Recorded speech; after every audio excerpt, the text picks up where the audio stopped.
On est prêt? Sourire!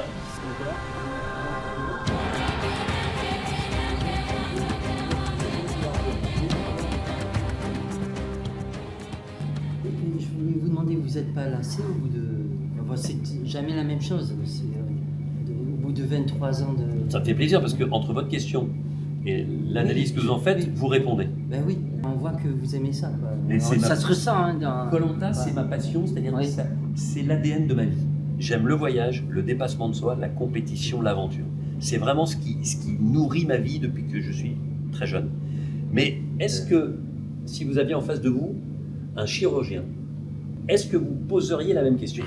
Tout le monde me pose cette question, donc elle est intéressante parce que si vous la posez, c'est que vous vous demandez pourquoi. Mais moi, ce qui me fascine, c'est que je suis persuadé que pour un métier, entre guillemets, plus normé, on ne poserait pas la question. Viens te mettre à côté de moi, allez. Regarde, tu peux même te mettre devant. Et c'est ça qui me fascine, on a beau atteindre les 25 ans de cette émission, chaque année je me dis, mais est-ce qu'on aura encore des surprises? Est-ce qu'on aura encore des trucs qu'on n'a jamais vus? Et bien la réponse est oui, avec le plus gros coup de bluff de l'histoire de Koh-Lanta. On a déjà eu des coups de bluff qui ont bouleversé la donne, mais là, ça ne va pas la bouleverser un jour, 2 jours, ça va la bouleverser pendant un laps de temps beaucoup plus important.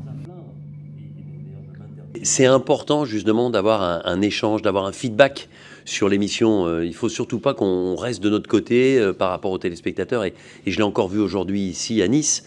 Les questions sont pertinentes, les questions sont différentes de celles des journalistes. Et puis une rencontre avec des lecteurs, c'est presque le bonus d'une émission comme Koh-Lanta. La sélection notamment du lieu où va se dérouler le tournage, Ouais.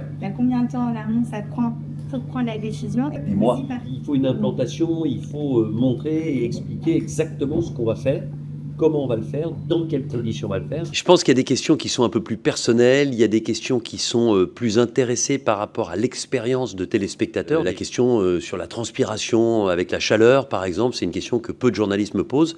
Mais là, voilà, il y a un monsieur qui me l'a posé parce que je pense que quand il me voit par 40 degrés avec mes chemises en jean, il se dit « mais comment il fait ?» Je lui ai répondu.